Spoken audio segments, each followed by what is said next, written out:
Hello, Kerbal, and welcome to my space plane. I called it the Draft Mark II. Yes, there's a Draft Mark 1. Well, guys, I'm going to, just go ahead and fly this, see if we can get it into space, because I decided to do the building off camera because I was a bit nervous and trying to talk away my way through a video on something I did not entirely understand. So let's go ahead and spool up the jet engines. And you can see we've got two jet engines and then we've got two rocket motors here. Whoa. We're losing control. Abort. Okay, the first thing I have to note is that we have a bit of a wobble. And I didn't have it on the Mark 1. So, yeah, let's go back and try that again. I'll meet you back in the launchpad. Okay, let's go for take 2. Okay, as you see up at the wheels now on the rocket engine, or the rockets, what do you call it, fuel tanks, on the side of the aeroplane. And yes, someone suggested that I put side-mounted rockets, and I thought perhaps we could put jet engines on the back by here, using this side bicoupler. So yeah, thank you for that tip, whoever it was. I'm not sure if I can see the name on here. I'm trying to get a shout out by here. Let's see. Twin engines, yes, it was Stive 2NS. So thank you very much for that. Okay, let's go spool up anyway. Engage the SAS, spooling up our engines. Go full throttle into the skies. Okay, yes, I am a noob at Spaceplanes, so if you see me make mistakes, then don't worry, it's going to happen a lot more, probably, most likely. Alright, I do have a payload in here, just a simple satellite, so we do need to get into space, and it looks like I placed the wheels a bit too far back for our liftoff. Oh, yeah, we almost damaged the space. We almost damaged the engines. Yes, that is one thing. If you're gonna pull back and those engines, just put the gear up, are too far back, it's a very easy chance that you'll damage them on the runway. And you have to do with angles and then being careful as you're taking off. Okay, now that we transfer the commentary from past me to future me, or from post me to now me, or whatever you want to call it, I don't know, I'm not Scott Manley, but anyway, let's talk about what I was trying to do. What I was missing, what I didn't understand with the takeoff procedure. I think the spacecraft itself was built well. It has a little lacking in the thrust to weight ratio of the jet engines, which when I tried to peak up to about 30 degrees or so, or higher to try to get climbing quicker, I found that the lift, the speed would not rise so much. So yes, that's one thing I had to work out, some bugs and that. But also, I found out that there is a technique to taking these off from the ground, because once we get up to speed, you'll be ramming more air into the air intakes, at least that's the theory. So then you have more oxygen into the engines, and you see we've got lifting bodies there. So this flying is fine, it's awesome. However, I didn't understand that once you get up to speed, you had to level off, get as much speed as possible using the jet engines before you switch over to the rocket engines. But I stayed with the jet engines too long, trying to climb as far as I can, and it didn't work out, as you can see by here. So as you can see by here, I've got up to over 300 meters per second.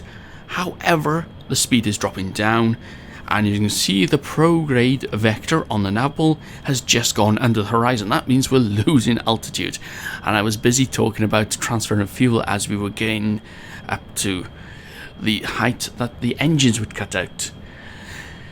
So a little redesign of this. So let's go back to the Spaceplane hangar.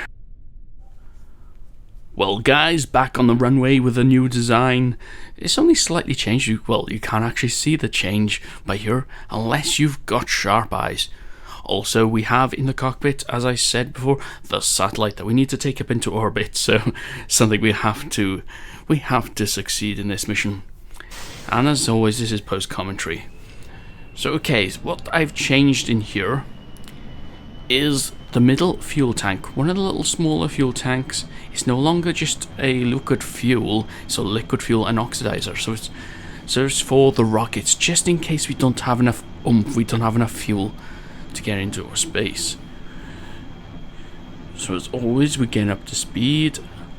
Come on, yes, it seems that the takeoff speed is over 130 meters per second. Is that the right? I don't know. As I said, I'm new to space planes. Anyway, I've been reading up on what NASA have been doing and, well, other people, well, space planes in general. Okay, so we do have the old space planes. You have the space shuttle, which has been used quite a lot, but that was all mostly rocket powered. So can you consider it the same as a single stage to orbit? Not really. Then that's what I'm trying to achieve by here. One single stage without having to jettison any tanks or boosters. However, there was the X-15. I think that's the closest you can get to a space plane, an SSTO. It did have a stage. It was carried up to altitude by a B-52 bomber, and then, you know, it jettisoned the X-15 where they would light the rocket and get over the 100-kilometer line. But then it wouldn't get to orbit. Well, it's not an SSTO, is it? Yes. Little bit of history there. Also, I think, yes, Buran, I think it was called. The Russian space agency, they had the Buran, and it looked like almost exactly like a shuttle. The shape was similar. I don't know if they were copying the design or it was something that, if you were designing a spacecraft of that kind, it would be the most easiest thing to do. Maybe not the most economical, because I don't think actually using this design would be the best. And that was me then trying to talk to you about the intake. So I learned on how to fly. Well, not just how to fly, but I watched Scott Manley and his space plane tutorial. And basically he suggested that what you do is you go into a climb. He suggested about 30 degrees or so. But on this I found I had to limit myself to 20 degrees. Otherwise we'd start losing speed and altitude too soon. So what I've done here is I've gone to a 20 degree climb, and what we're going to do is go up to not 100 kilometers, that's getting into orbit, isn't it? I'm losing thought here. Anyway, what we are going to do is get up to 10 kilometers, then we're going to level off, and what we want to do is get those jet engines up to speed as fast as possible, so we can build up the speed before we light the rockets.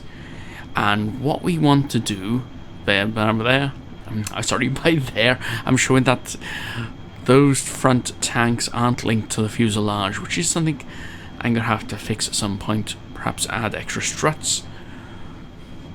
But anyway, we're going to get up to 10 kilometers, level off, go full burn with our jet engines, and what's going to happen is air is going to be compressed into the intakes, therefore we'll have more oxidizer, basically, and then bring up our speed even higher. And once we get to the point where we gaining a lot of altitude, there'll be less air, and then we'll cut out on the jet engines, or we'll lose thrust first on the jet engines, so we'll light the rockets and hopefully get up into orbit. Well, that's the theory. So let's see if we can do this. Let's skip ahead and see what we get. Okay, so it's time. We'll do our nose pitch over. We're going to try to get level flight. As you can see now, we're over 300 meters per second and it's climbing fast. Okay, this is the time when we're going to get shock heating. We're already over Mach 1.2, as you can see on the flight engineer specs, and according to the Delta V specs on the MechJeb unit, we have enough Delta V to get into orbit. As you can see from the jet engines, we've got well, it looks like over 1600 meters per second. It's going down slightly because the fuel is being used. Okay. Bill is not looking happy.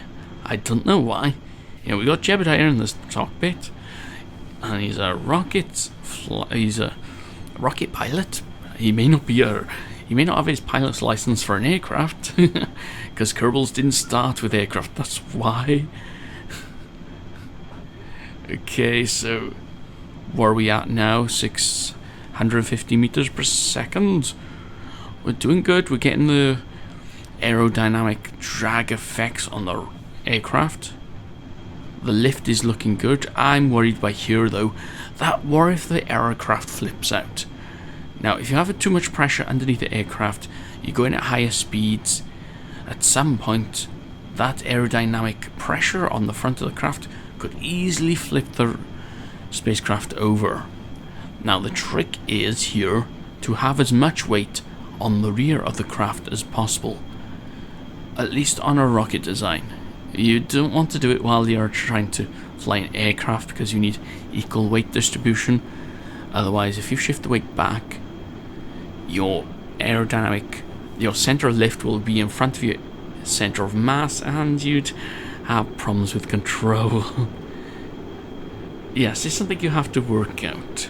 It's a balancing act, I suppose. Okay, so now we are at the shock heating effect through the atmosphere. I wonder if this is why NASA don't do this.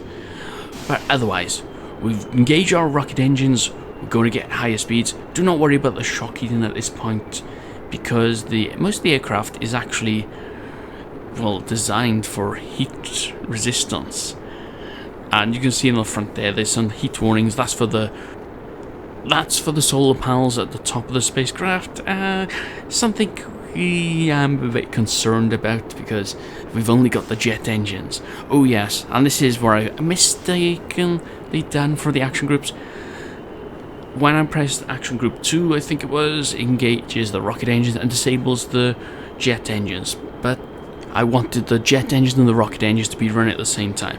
Also, what I'm doing here, I'm running the liquid fuel from the front tank to the rocket tanks because it seemed like the jet engines were feeding fuel from all the tanks equally.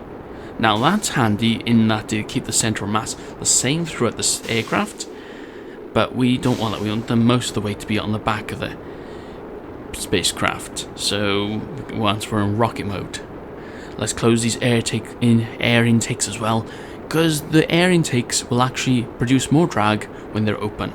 Because basically the air intake is letting air through and it's hitting the jet engines, and we don't want that when we're not using the jet engines.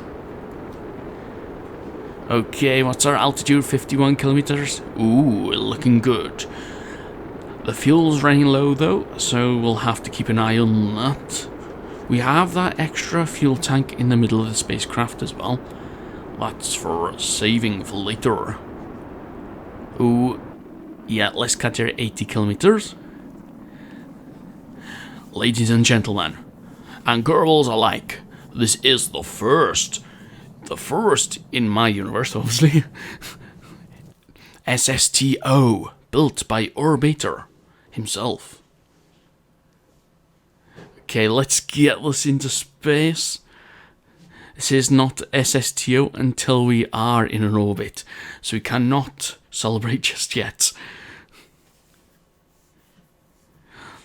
Yeah, I fancy what I was planning on doing as well, not talking about space planes at the moment, is perhaps creating a new series, just one-off videos on experiments.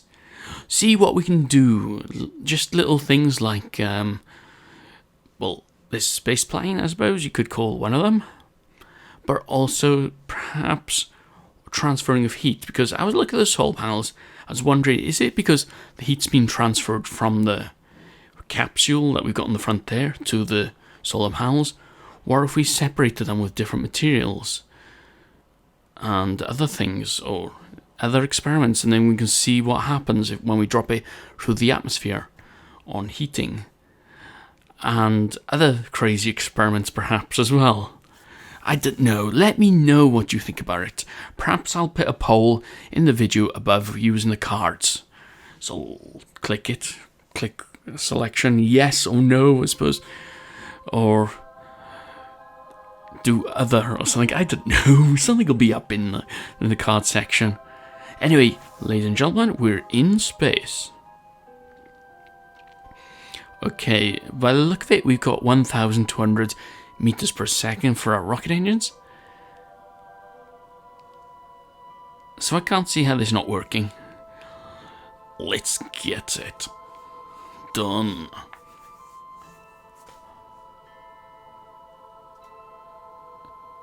Okay, here we are. And pedal to the metal.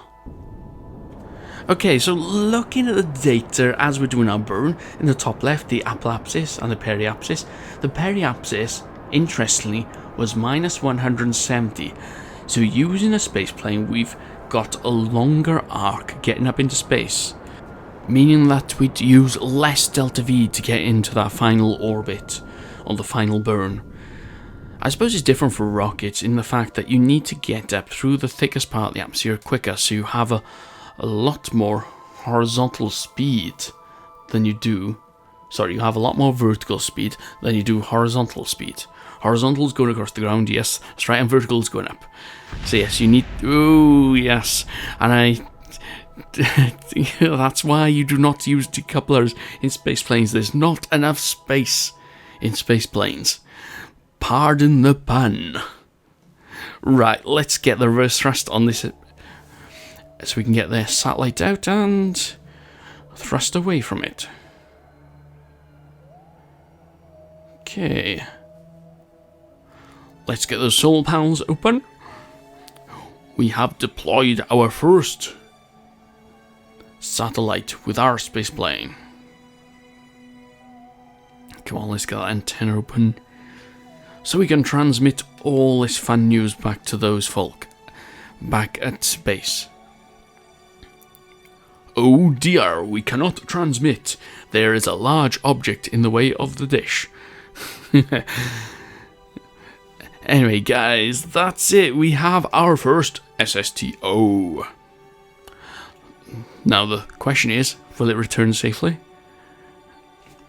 Now I was wondering, I'm not sure if there's a mod for it, perhaps there is, I haven't done a full search, but what would be awesome, perhaps you could have this in stock, is sort of a paint. You have the space plane in the space plane hangar, you get out this brush or something, get tool, and then you paint the bottom of the spacecraft with heat shield paint, or you tell it where the heat shield is going to be placed on the spacecraft for re-entry, and hopefully to protect the aircraft from the re-entry. That would be awesome, actually. That'll make it a little bit harder in the fact that if you miss a spot, then oh dear, catastrophic failure, but it'd be a lot more fun.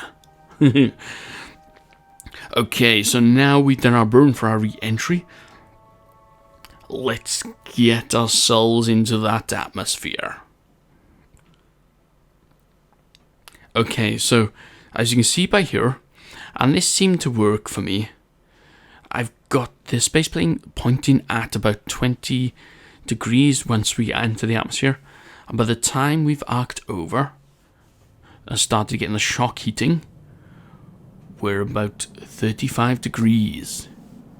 Now, to tell the truth, I'm not entirely sure about the optimal angle for this, but thinking about the space shuttle, what it used to do was an S-turn. So it used to bank a bit, and sort of like the aerodynamic drag would cause it to come sideways and change the direction of travel. And that, in fact, would bleed a lot of speed off you. So if you want to do that, you can do. The only reason why I didn't do that is because we're on the 90-degree vector, and that's the direction we're going for. There, what do you call it? The KSC, the Kerbal Space Center, and that is where we're going to attempt to land. Oh, fingers crossed here. Jebediah is laughing in the corner, and look at it. Bill is terrified. Anyway, it looks like we were going to hit those mountains, so I spooled up the jet engines. In fact, I don't think... I noticed most people's designs actually re-entering the atmosphere, and they do use the jet engines to do that final leg. It would be awesome to try to work out, though, what that exact distance is, so you can just deorbit, use the aerodynamic drag of the spacecraft, and come and land safely without having to use a drop of fuel for landing, because the space shuttle done this perfectly.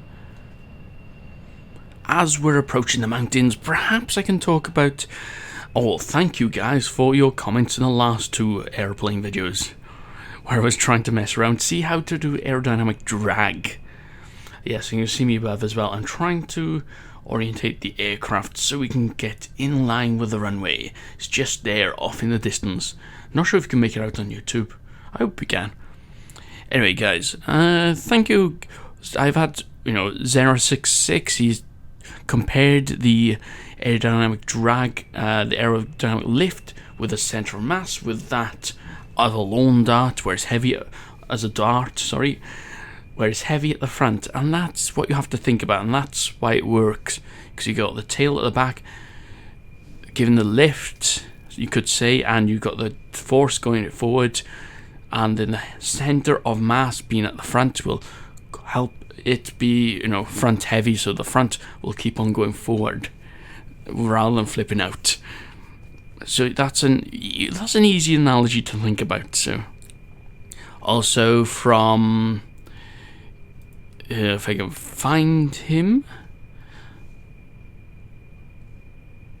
the stupid ant. Yes, thank you for telling me that having the wings uplifted to the edge is called a dihedral and gives you aerodynamic stability in that it autocorrects, and the other one is a polyhedral, where if you have a polyhedral and you start turning, it'll want to flip over, so make you bank more. Now I'm not sure what you would want that for, but I suppose some would want that for some kind of design. There must be some kind of use for it. So I had suggestions about doing things like playing with the wheels designs, putting a bi-coupler, so you can add more engines on the back. I think that's what I've got on here for the jet engine, that's the bi-coupler, isn't it? But we got the gear out, we're approaching the landing strip. Okay, let's get it angling right. And we seem to be coming to a stall speed, so yep, a bit of a burst from the engines. Perhaps we needed a bit more. Okay. No. Yes, we're drifting a bit. Pull up. Woo. Oh, Sam. Anyway, guys, we have succeeded. Let's get Jebediah out for a photo shoot. Get his helmet off. We have succeeded in an SSTO. If you liked the video, hit the like button. I'm Orbiter. Trust me, I'm an engineer.